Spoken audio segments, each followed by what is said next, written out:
Hello भाई, मैं आज आपके लिए लेके आया हूँ 5 ईयर प्लान के ऊपर 50 इंपॉर्टेंट क्वेश्चन। सारे क्वेश्चन बेहतरीन है।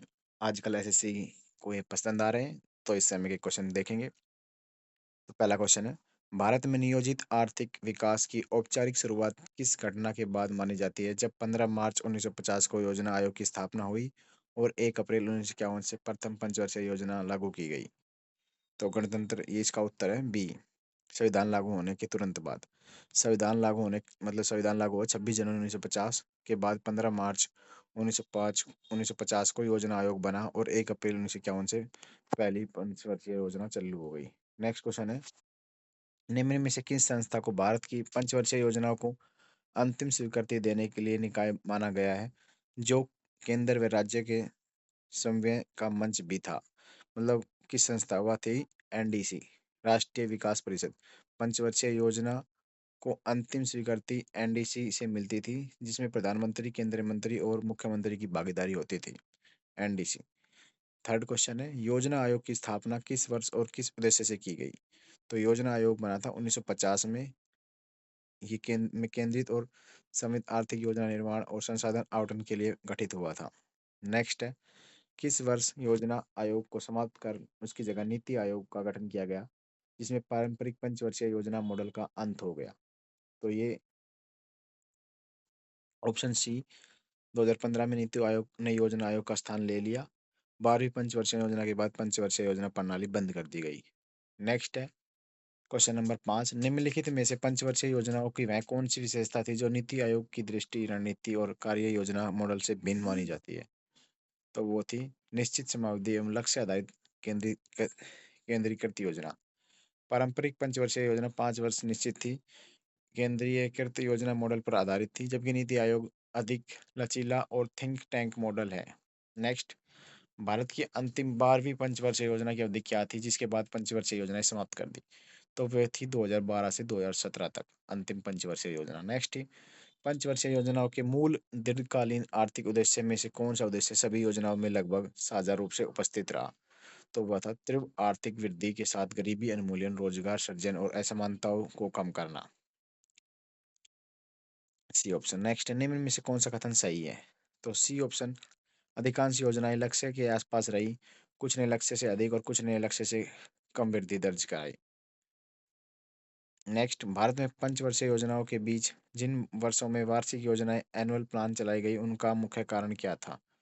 उनका मुख्य कारण था हमारे पास बी ऑप्शन, गंभीर वित्तीय संकट या योजना समीक्षा की आवश्यकता। मतलब कि तीसरी पंच वर्षों के बाद युद्ध, अकाल, आर्थिक संकट के कारण 1966 से 1969 तक की वार्षिक योजनाएं चली। उसके बाद 5वीं पंचवर्षों के बाद 1978 से 1980 में वार्षिक योजनाएं चली।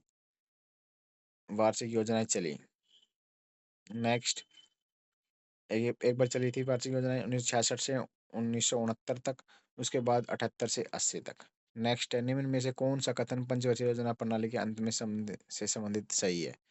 तो ये है ऑप्शन सी, 12वीं पंचवर्षीय योजना औपचारिक रूप से 2017 तक चली, बीच में नीति आयोग के कारण 5 सालों में योजना भविष्य तय हो चुका था।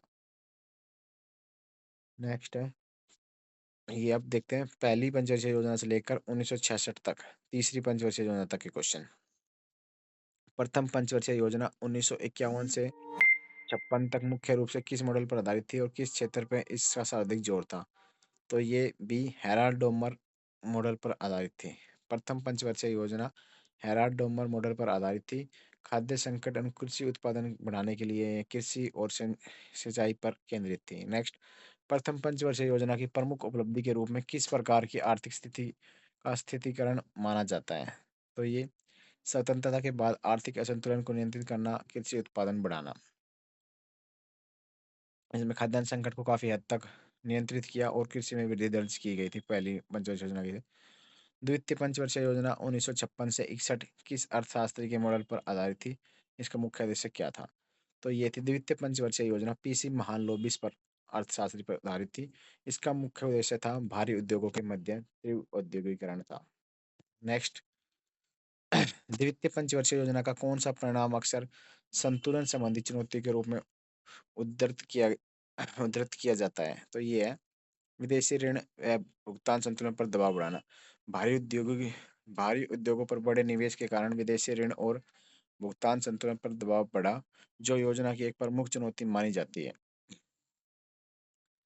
तृतीय पंचवर्षीय योजना 1961 से 66 का घोषित लक्ष्य क्या था?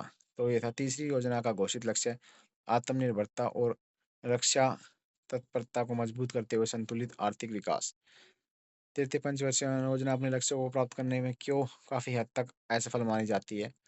तो ये 1962 में चीन युद्ध हुआ था और 1965 में पाकिस्तान युद्ध, सूखे के कारण खाद्यान्न संकट उत्पन्न हुआ, जो गंभीर रूप से प्रभावित हुई थी ये योजना।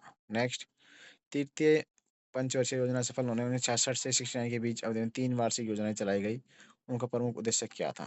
संकट के बाद अर्थव्यवस्था स्थिर करना और चौथी योजना के लिए आधार तैयार करना इन योजनाओं का मुख्य उद्देश्य था। निम्न में से कौन सा क्षेत्र प्रथम 3 वर्ष पंचवर्षीय योजना में मुख्य प्राथमिकता के रूप में लगातार उभरता रहा? तो कृषि और सिंचाई के साथ साथ औद्योगिकरण उभरता रहा। चौथी से लेकर छठी योजना। चौथी पंचवर्षीय योजना 1969 से 74 तक चली। का मुख्य उद्देश्य और नारा क्या था? इसका था विकास के साथ स्थिरता और आत्मनिर्भरता। चौथी योजना का उद्देश्य विकास के साथ स्थिरता और आत्मनिर्भरता प्राप्त करना था। चौथी योजना के दौरान किस क्षेत्र में किए गए निवेश को दीर्घकाल में हरित क्रांति के गहरा संबंध माना जाता है? तो ये था बी, हरित क्रांति के लिए चौथी में HYB उर्वरक कृषि अनुसंधान निर्माण बढ़ाना दीर्घकालीन प्रभाव पड़ा था। पांचवी पंचवर्षीय योजना 1974 से 79 किस नारे के औपचारिक रूप से लक्ष्य का? ये था पंचमी में गरीबी हटाओ, जो कि आय वितरण सामाजिक न्याय पर जोर देना था। पांचवी योजना की अवधि के दौरान किस महत्वपूर्ण सामाजिक सुरक्षा कार्यक्रम की शुरुआत हुई जिसने ग्रामीण रोजगार की दिशा में आधार तैयार किया? तो रोजगार गारंटी योजनाओं में ग्रामीण सार्वजनिक कार्य की शुरुआत हुई। इस दौर में जो आगे चलकर राष्ट्रीय ग्रामीण रोजगार गारंटी कार्यक्रम में शामिल हुई थी ये पांचवी योजना। पांचवी योजना 1978 से पहले क्यों समाप्त कर दिया? क्योंकि 1977 में सत्ता परिवर्तन के कारण नई सरकार ने पांचवी योजना को पूर्व समाप्त कर वार्षिक योजना में विकल्प अपनाया था।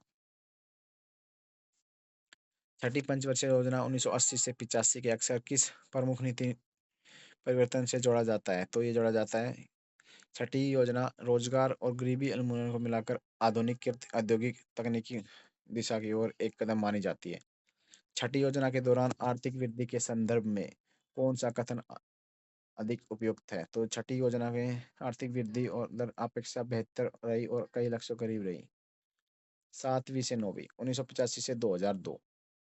सातवीं पंचवर्षीय योजना 1985 से 1990 की रणनीति विकास फोकस मुख्य फोकस क्या था? यह था सातवीं का था विकास, रोजगार वृद्धि, सामाजिक न्याय और आत्मनिर्भरता के साथ आगे पर था। नेक्स्ट, भारत में आर्थिक इतिहास में 1991 के नए आर्थिक सुधारों LPG से पहले किस योजना तक लाइसेंस परमिट कंट्रोल राज प्रमुख कायम रहा? तो ये थी सातवीं सातवीं पंचवर्षीय योजना। आठवीं पंचवर्षीय योजना 1992 से 97 की विकास रणनीति किस व्यापक आर्थिक रीति के संबंध में गया? आठवीं योजना 1991 से संगठनात्मक सुधारों के बाद पहली पूर्ण योजना थी जिसमें LPG नीतियों का अनुसंधान सुधार आगे बढ़ाया गया। आठवीं योजना का उद्देश्य विशेष रूप से क्या था? ये था उच्च वृद्धि के साथ शिक्षा, स्वास्थ्य, रोजगार, गरीबी उन्मूलन। ये था आठवीं।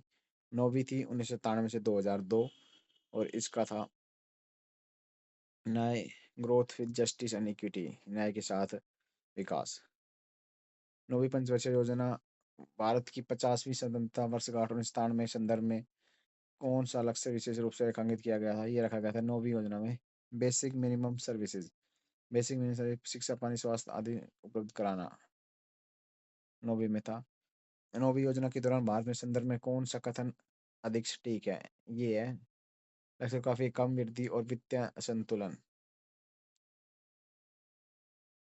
10वीं से लेकर 12वीं पंचवर्षीय योजना। 10वीं पंचवर्षीय 2007 से 2002 से 2007 तक चली थी। 10वीं पंचवर्षीय दीर्घकालिक लक्ष्य 10 वर्षों में प्रति व्यक्ति आय को दोगुना और गरीबी को आधा करना था। 10वीं योजना के लिए निर्धारित औसत वार्षिक वृद्धि दर लक्ष्य वास्तविक उपलब्धि के बारे में कौन सा विकल्प सही है? तो ये बी है। लक्ष्य तथा 8 और मिला था 7.6, जो अपेक्षा अच्छा प्रदर्शन माना गया है। 11वीं पंचवर्षीय योजना 2007 से 2012, प्रमुख नारा क्या था? ये था faster and more inclusive growth, तेज और अधिक समावेशी विकास। 11वीं योजना के दौरान किस प्रकार की नीतियों पर विशेष ध्यान दिया गया ताकि विकास समाज में वंचित कर सके? तो ये शिक्षा, स्वास्थ्य, ग्रामीण विकास। 12वीं पंचवर्षीय 2012 से 2017 थी। इसकी थी faster more inclusive sustainable growth. 12वीं मुख्य योजना के आर्थिक लक्ष्य में कौन सा समूह सूचीबद्ध है? तो ये है बाद में रोजगार से बिजली, पेयजल, कुपोषण, ये सभी। 12वीं योजना के दौरान कौन सा परिवर्तन जिसने आगे की पंचवर्षीय योजना की प्रक्रिया को निर्णायक प्रभाव डाला? योजना आयोग का उन्मूलन, नीति आयोग की स्थापना। 12वीं पंचवर्षीय योजना सतत विकास सस्टेनेबल ग्रोथ के अंतर्गत पर्यावरणीय उदाहरण कौन सा था? हर वर्ष लगभग 10 लाख हेक्टेयर हरित बढ़ाना। ये थे पंचवर्षीय योजना से इंपोर्टेंट क्वेश्चन। नेक्स्ट क्वेश्चन है, भारत की पंचवर्षीय योजना की कुल संख्या कितनी रही जिनके बाद यह प्रणाली समाप्त हो गई? तो ये थी 12, तो 1951 से 2017। भारत में पंचवर्षीय योजना प्रणाली समाप्त करने का मुख्य तर्क किस प्रकार के नियोजन ढांचे की ओर संक्रमण जोड़ता है? ये जोड़ता है अकाल, लचीली, सहकारी, संघवाद, आधिकारिक नीति निर्माण, दीर्घकालीन दृष्टि, दस्तावेज की ओर जोर देना। नीति आयोग और योजना के बीच का मुख्य अंतर क्या था? तो ये था योजना आयोग के पास वित्तीय आवंटन की शक्ति थी, नीति आयोग के पास मुख्यतः सलाह और थिंक टैंक निकाय है। आर्थिक नियोजन के संदर्भ में मिश्रित अर्थव्यवस्था की अवधारणा जो पंचवार्षिक योजना के आधार भूमि रही, क्या अर्थ था? भारत में योजनाएं मिश्रित अर्थव्यवस्था मॉडल पर आधारित थी जिसमें सार्वजनिक निजी दोनों ही क्षेत्र में थे। हरित क्रांति अधिकतम प्रभाव किस योजना काल में जोड़कर देखा गया, भले ही इसकी तैयारी शुरू हो चुकी थी? तृतीय और चौथी पंचवर्षीय योजना में। त्वरित औद्योगिकरण, रैपिड इंडस्ट्रियलाइजेशन, ये थी बी द्वितीय योजना। समावेशी विकास, ये था 11वीं योजना में। पंचवर्षीय योजना का मानव विकास, ह्यूमन डेवलपमेंट दृष्टिकोण से आधुनिक रूप से उभरता दिखा, विशेष रूप से 8वीं योजना के बाद। ये थे इंपॉर्टेंट क्वेश्चन। मिलते हैं नेक्स्ट वीडियो।